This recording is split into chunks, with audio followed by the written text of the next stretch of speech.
Hi guys, నేను Venkatesh from Dubai.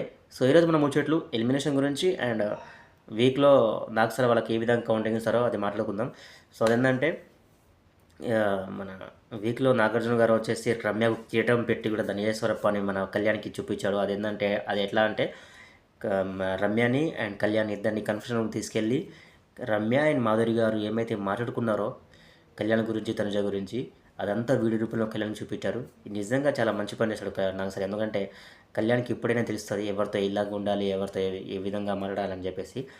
ఆయన రమ్య గురించి ఈ వీడియో చూసినప్పుడైతే నాకు నిజంగా రమ్య మీద చాలా కోపం అనిపించింది. ఒక ఆర్మీ మ్యాన్ని పట్టుకొని తన ప్రొఫెషన్ గురించి అమ్మాయిలతోటి అసభ్యకరంగా ప్రవర్తిస్తారని చెప్పేసి కోర్టు ఏదైతే ఉందో నిజంగా అది చాలా రాంగ్. నెక్స్ట్ వీక్ కనుక మన రమ్య ఎలిమినేషన్లో ఉంటే డెఫినెట్లీగా ఫస్ట్ ఆమెనే బయటకు వెళ్ళిపోద్ది వైల్డ్ కార్డ్స్లోకి. అండ్ మీకు కూడా నాలాగా అనిపించి ఉంటే ఒకసారి నాకు మెసేజ్ కామెంట్ పెట్టండి గైస్.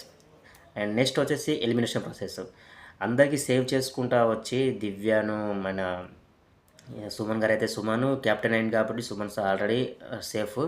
అండ్ తనుజ అయితే టాప్లో ఉంది కాబట్టి సేఫ్. సెకండ్ ప్లేస్లో సుమన్ శెట్టి ఉన్నారు క్యాప్టెన్ కాబట్టి సేఫ్. థర్డ్లో మన పవన్ కూడా సేఫ్.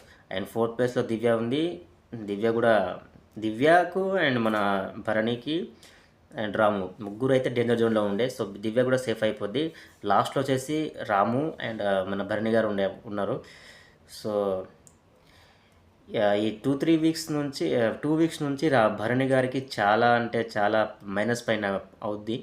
ఎందుకంటే ఎక్కువ బాండింగ్లో పడిపోయి గేమ్ మీద ఫోకస్ చేయకుండా ఎక్కువ బాండింగ్లకు విలువ ఇచ్చి తన గేమ్ని తన చేతిలో తనే స్పాయిల్ చేసుకున్నాడు.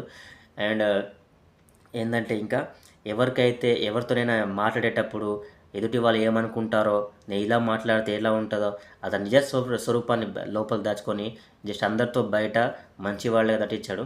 ఎందుకంటే అతన్ని మనం చాలా వరకు చూస్తాం సీరియల్లో కానీ సినిమాలో కానీ చూసినప్పుడు ఆయన చాలా అగ్రెసివ్. కానీ బిగ్ బాస్లో వచ్చినప్పుడు అయితే నిజంగా అతని అగ్రెసివ్ ఎక్కడ వెళ్ళిపోయిందో కూడా తెలియదు.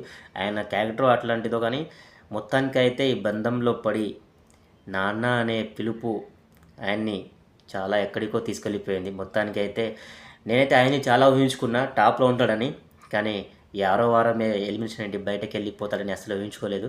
ఇది కూడా నాకు కొద్ది వరకు ఆశ్చర్యమే అనిపిస్తుంది. ఎందుకంటే అంత స్ట్రాంగ్ కంటెస్టెంట్ ఇంత త్వరగా వెళ్ళిపోతాడని నేను కూడా అసలు అనుకోలేదు.